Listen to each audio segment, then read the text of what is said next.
Hello, and welcome back to another episode of the Optimistic Agenda podcast.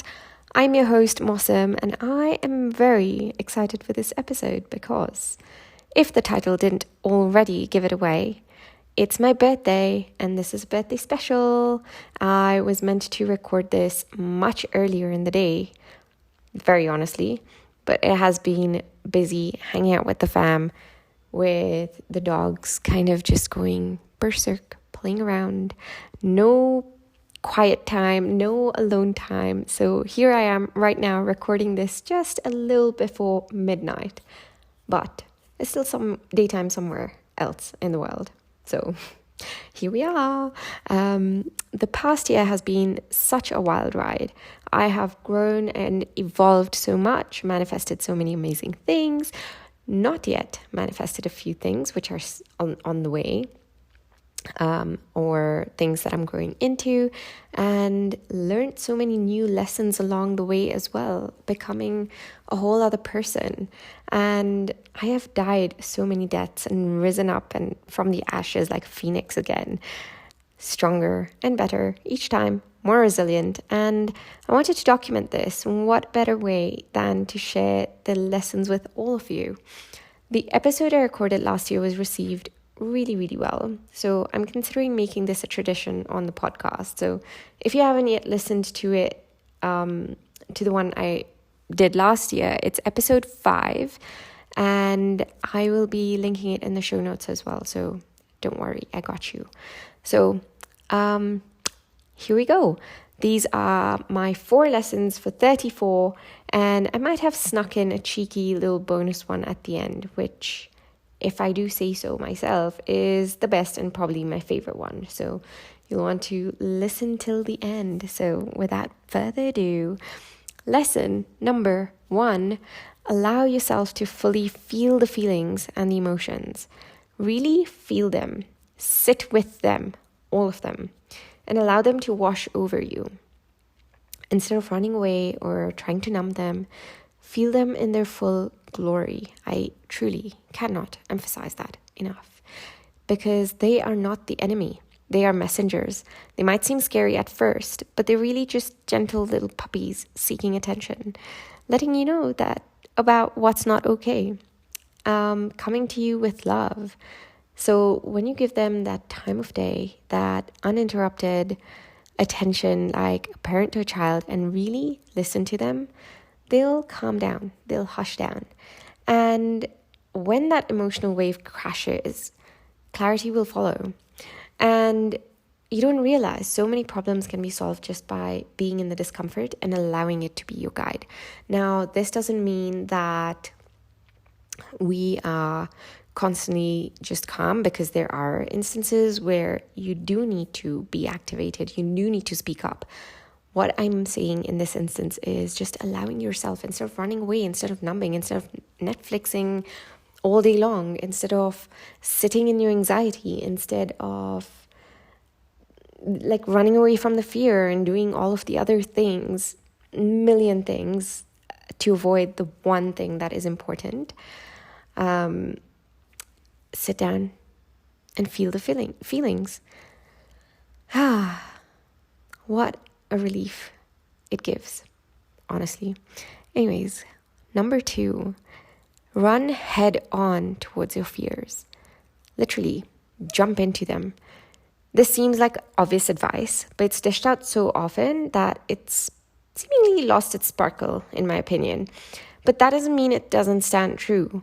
The more discomfort you chase, the more you grow, and the more you get used to it, and the more courageous you become. And it's kind of like this beautiful loop that keeps feeding into itself.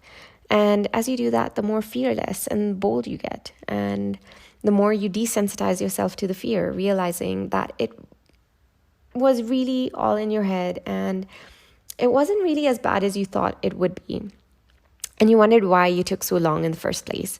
So the more you run towards them, the more feedback and wins come your way. And I don't know about you, but I think that's winning. And that is something that truly was very, very freeing for me. Get comfortable being uncomfortable and watch the magic weave itself through every area of your life, quite literally. Can you hold and contain the fear?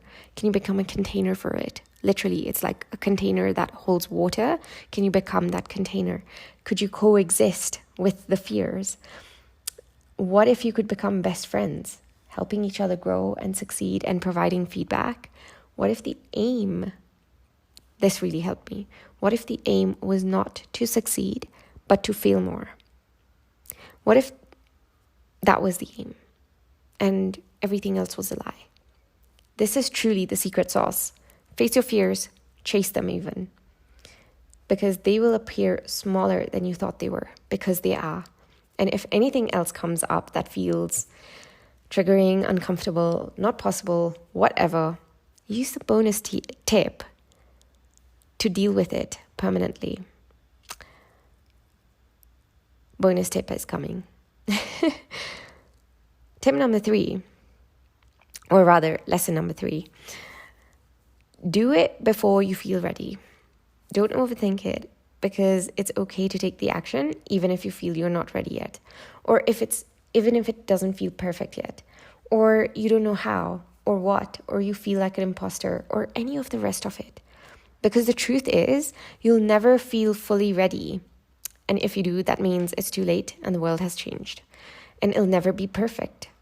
And if it is, you're still too late again and the world has changed.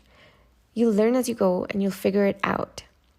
Embrace that experimenter within.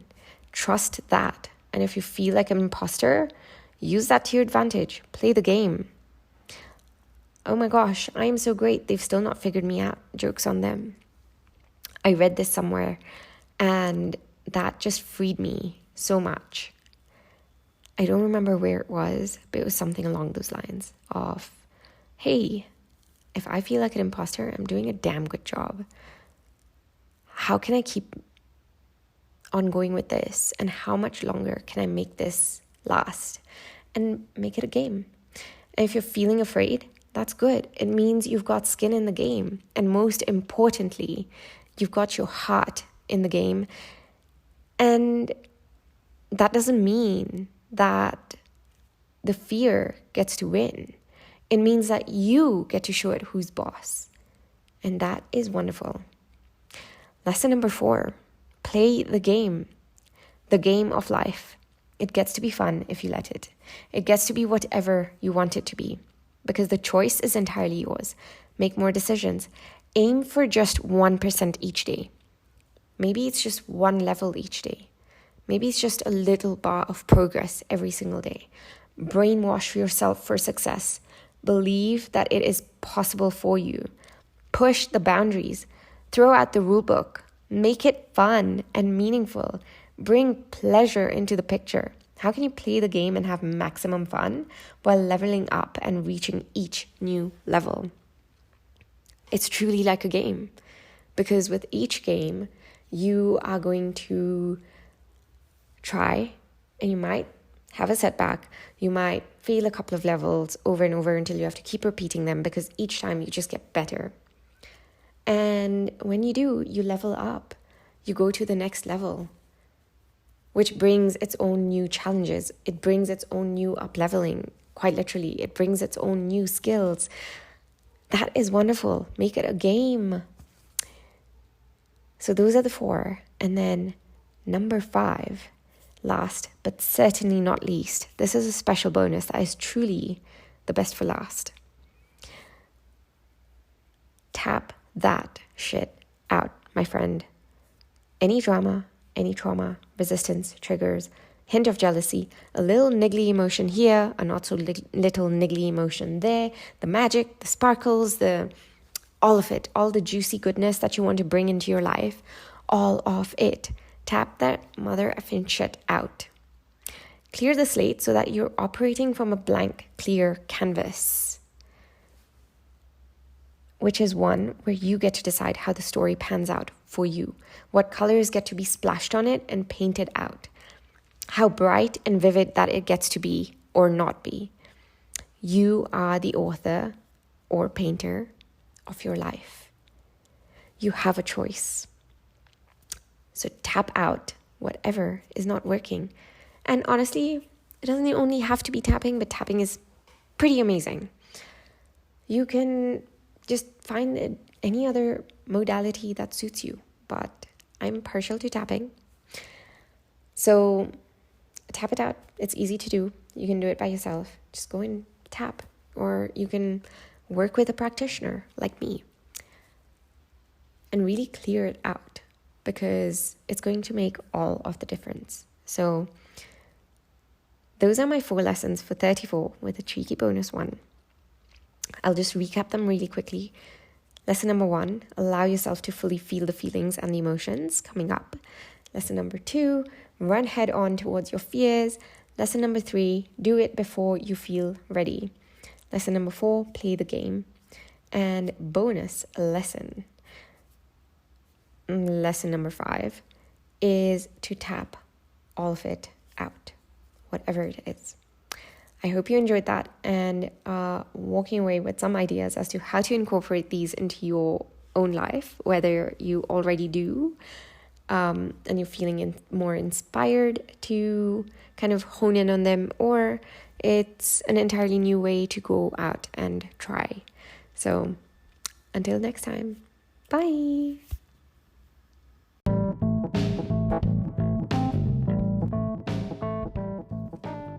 Thank you for tuning in to another episode of the Optimistic Agenda podcast. If you loved what you heard, make sure to hit that subscribe button so you never miss an episode. I would love for us to stay connected, and I'm always excited to hear your thoughts. Find me on Instagram at The Optimistic Agenda, where I also share more inspiration and behind the scenes moments. If today's conversation resonated with you, please do me a favor.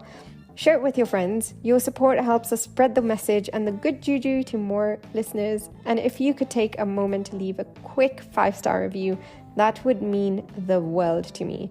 It's like a virtual high five. Remember, you are so much more powerful than you were made to believe. And I will see you in the next episode. Bye.